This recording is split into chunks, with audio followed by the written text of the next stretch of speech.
3부하겠습니다. 문희상 국회의장이 어제 공수처법을 부의한다고 큰소리 치더니 여권의 중진이 만류를 해서 공수처법을 부의하는 부분, 부의, 회의에 올린다. 뭐 이런 뜻이라는 겁니다. 그러니까 본회의에 공수처법을 상정하는 부분을 연기해서 12월 3일로 미뤘다고 합니다. 한국당 같은 보수 야당의 반발도 고려했고 또 부의하면 곧바로 선거법도 같이 처리해야 2중대, 3중대, 4중대 야당이 찬성해 줄 건데, 즉 준연동형 비례대표제를 도입하면서 의원 정족수를 30명 늘려서 비례대표가 그냥 30명 정도 늘어나고 지역구는 그대로 유지되는 꽉 먹고 알 먹고가 돼야 만족하고 이제 공수처법에도 2, 3, 4중대가 찬성해 줄 건데 엿바꿔 먹기라고 어제 말씀드리지 않았습니까? 그런데 선거법은 지금 진전이 안 되는 상황에서 공수처법만 부의되었을 경우에 지금 문제가 있다.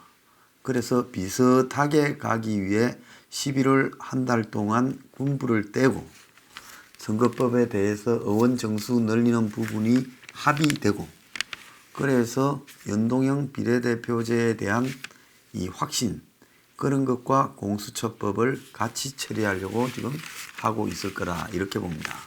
그런데 이 지금 언론에 나오지 않은 배경에는 조국의 뇌물수사가 어떻게 갈지에 대해서 지금 확신을 못하기 때문에 공수처법을 올려놓는다 하다가 조국 뇌물수사가 폭탄으로 터져나가면 그럴 경우에는 이제 공수처법 자체가 그냥 물 건너 가버릴 수도 있으니 조국 수사 진행을 한 달 정도 지켜보고 하겠다 하는 그런 내막이 있을 거라고 저는 보고 있습니다.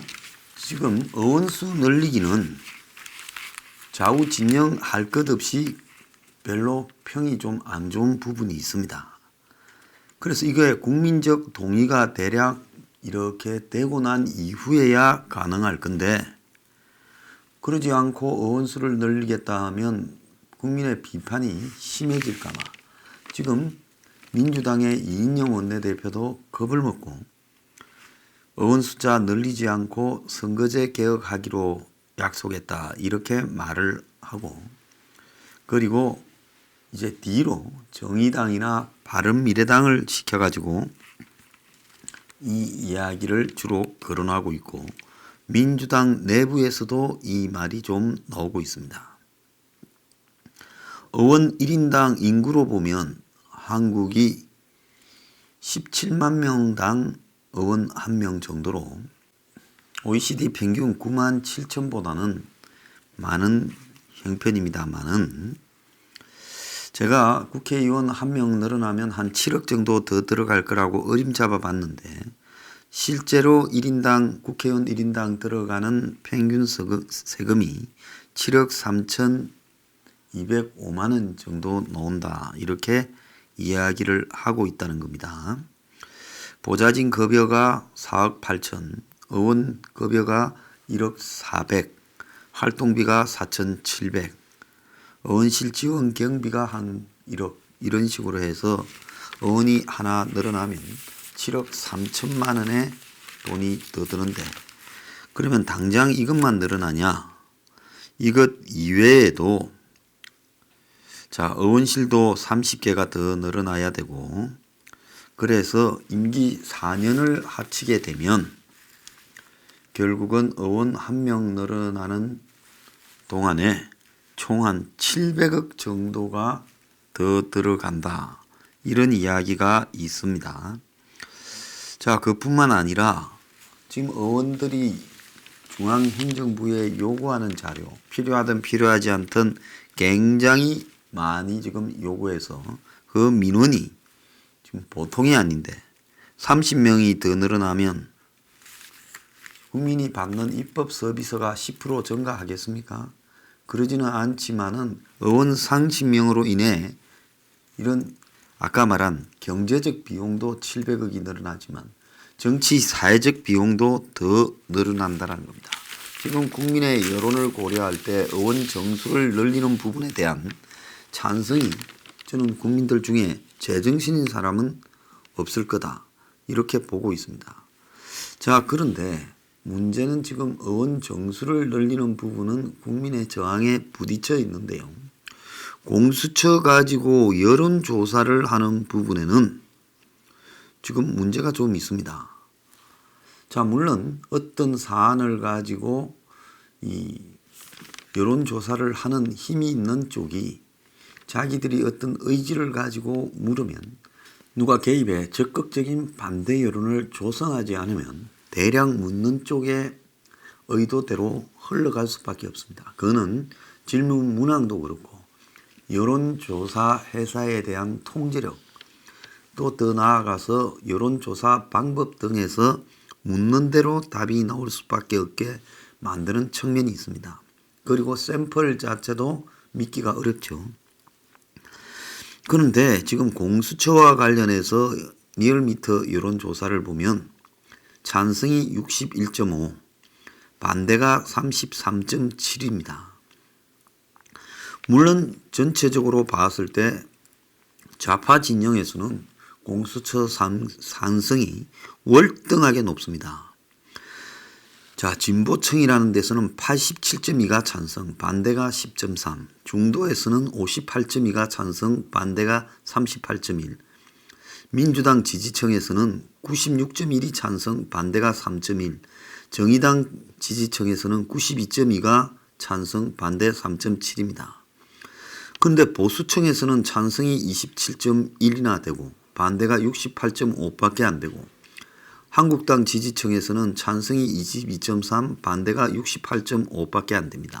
그러니까 한마디로 좌파 진영에서는 찬성이 높은데 90% 이상의 압도적인 과거 대선 때 호남 지지율을 방불케 하는 수준이고 우파 진영에서의 찬성률도 지금 25% 전후가 되면서 반대하는 것도 65% 전후밖에 안 된다는 겁니다. 그리고 중도에서는 찬성이 10% 이상 많다는 겁니다. 이런 여론조사로 결국은 지금 공수처에 대해서 국민 다수가 찬성한다. 이렇게 지금 만들어가는 측면이 있습니다. 자, 또 다른 여론조사로 천지일보라는 데서 조사를 했는데요. 여기는 찬성이 57.7, 반대가 37.5로 아까 리얼미터 조사보다는 좀 더 차이가 적습니다. 자, 그런데 여기에 보면 세대별로 보면 10대, 20대가 찬성이 67.5, 30대는 73.1, 40대는 63.2, 50대도 55.9로 찬성이 많습니다. 60대, 70대에 가서야 반대가 1.3배 정도 높은 수준이고요. 민주당 지지자가 여기서도 찬성이 92.7, 반대 5.1, 정의당이 87.6, 반대 10.6. 자, 한국당 지지자는 찬성이 15.1, 반대 80.2. 바른미래당 지지자는 찬성 41.3, 반대 52.7. 이렇습니다. 정당이 아닌 이념층으로 보면 보수층에서 찬성이 41.1, 반대 54.3, 반대가 1.3배인데요. 진보 진영이라는 데서는 찬성이 77.7, 반대 20.2로 찬성이 3.8배입니다. 중도층은 55.2 대 38.3으로 찬성이 1.4배입니다. 자, 이런 부분을 보면 보수층에서 공수처에 대한 여론조를 제대로 조성하지 못하고 있다고 봐야 되고 폴리니스 여론조사에서는 찬성이 69, 반대 25.8입니다. 여기에서도 봐도 지금 이념 성향별로는 그 좌파 진영에서 압도적으로 이렇게 찬성이 높습니다. 그래서 전체적으로 봤을 때 공수처 부분에 대해서 반대하는 사람들은 왜 공수처를 반대하는가에 대한 여론 조성에 대한 논리 그리고 거기에 대한 어떤 일정한 맥락들을 만들어가지 못하고 있고, 공수처를 찬성한다는 쪽에서는 공수처 찬성 부분에 대한 논리를 제대로 좀 연결했다는 겁니다. 그건 뭐냐? 판사, 검사 등 고위층 공무원에 대해서 국민 다수가 거부감을 갖게 느낄 수 있죠. 이 부분을 압도적으로 악용하고 있다는 겁니다. 그래서 이 논설에서는 오컴의 면도날이라는 어떤 용어를 써서 더 적은 수의 논리로 설명이 가능한 경우 많은 수의 논리를 세우지 말라. 그러니까 쉬운 말로 하면 두 개의 주장이 있는데 간단한 쪽을 이렇게 선택을 보통 사람들이 한다는 겁니다.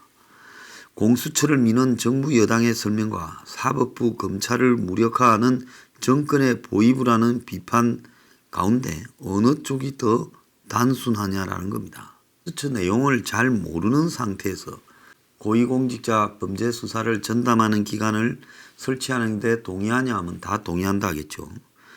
그런데 지금 전체적인 흐름을 보면 이 리얼미터 YTN 조사에서는 찬성이 51.4, 반대가 41.2까지 올라갔습니다. 자, 이런 부분을 보면 이 반대도 급속하게 늘어나요. 그래서 내용을 좀 알고 공수처가 위험하겠구나 이렇게 된다 하면 사람들이 반대로 돌아선다는 겁니다. 공수처가 중립성이 없이 정권의 편을 들고 또 다른 옥상옥 기관으로서 자기들은 비리에서 또 자유롭고 비리를 감춰주고 그리고 비리를 캐고자 하는 검사나 경찰이나 또 그 제대로 된 정의로운 판결을 하고자 하는 판사들을 협박하는 기관으로 될 수 있다. 그리고 국가안보를 튼튼히 세우려는 장성들을 협박하는 기구가 될 수 있다. 이런 논리가 설명이 된다면 공수처에 대한 반대가 훨씬 늘어나겠지요. 한국당이 장외 집회를 잠정 중단하고 지역별로 권역별로 공수처법 저지 국회의원 정수 축소 촉구 결의대회를 열 거다. 그리고 실내에서 당원 교육을 하겠다. 이렇게 한 부분은 잘한 부분이라고 저는 보고 있습니다. 막연하게 문재인 퇴진을 외치면서 거리로 나가서 10월에 무슨 혁명이 이루어질 듯 대중을 몰고 가는 거요. 그건 오산이라고 봅니다. 한국당은 지금 공수처법을 저지시키고 그걸 저지를 하려면 국회의원 정수 늘리기를 저지시켜야 되는 부분에 목숨 걸고 붙어야 된다는 겁니다. 이게 만약에 실패하면 총선이 승리가 될 수 있겠습니까? 그러니까 한국당은 지금 전력을 다해서 국민들에게 공수처법이 왜 문제가 있는가를 홍보하고 더 나아가서 당원들의 교육을 시키고 그래서 한국당 내부의 공수처 반대가 90% 이상 올라가도록 만들어야 된다는 거죠. 자, 자기 집구석도 단속하지 못하고 뻥뻥 뚫리고 있으면서 거리로 나가서 무슨 문재인 퇴진 외친다고 문재인이 집에 갑니까? 그래서 우리 보수 대중들도 잘 알아야 돼요. 거리에 나가서 보면 다 놓은 것 같지요. 그런데 거리에 놓은 분 외에 많은 사람들은 지금 공수처법에 대해서조차도 자기 여론을 제대로 정리하지 못하고 있는 부분이 있다는 겁니다. 그리고 의원 정수를 늘리는 부분에 대해서도 이건 절대 안 된다고 반대하죠. 자, 그래서 뭐 보수 유튜버들도 많습니다만은 자극적이고요, 무의미한 자기 만족형 아니면 진짜 수익형 그런 것들을 좀 자제하고요. 이럴 때 공수처 저지와 더 나아가서 의원 정수를 늘리는 부분을 반대한다고 명확하게 집중 홍보하는 수단으로서 이 사회적 의무를 저는 해야 된다고 보고 있습니다. 특정 정당 그냥 뒤나 빨아주고 아부나 하고 더 나아가서 그냥 돈 받고 이런 게 그렇다면 유튜버가 긍정적인 역할보다 부정적인 역할이 많을 수도 있죠. 그러니까 지금 제대로 무엇을 해야 할 것인가를 제대로 좀 집중해서 해야 된다. 그래서 12월 3일 공수처법이 부의되기 전에 조국 수사로서 또 다시 한번 기회가 올 줄 몰라요. 그런 부분을 올라타면서 철저하게 먼저 의원 정수 늘리기는 아예 국민 여론조사에서 압도적으로 깨버려야 되고, 그래서 지금 리얼미터나 이런 여론조사 회사들이 정권의 영향을 받아서 장난을 친다 하더라도 실제로 이런 여론이 점점 역전되어서 공수처 여론도 뒤집어서 공수처의 국민적 반대가 많다고 되어야 의원들도 이제 발을 빼게 될 거라는 겁니다. 아시겠습니까? 그래서요, 막연하게 문재인 퇴진이 아니라 문재인 퇴진시키려면 일단 총선에 이겨야 되고요.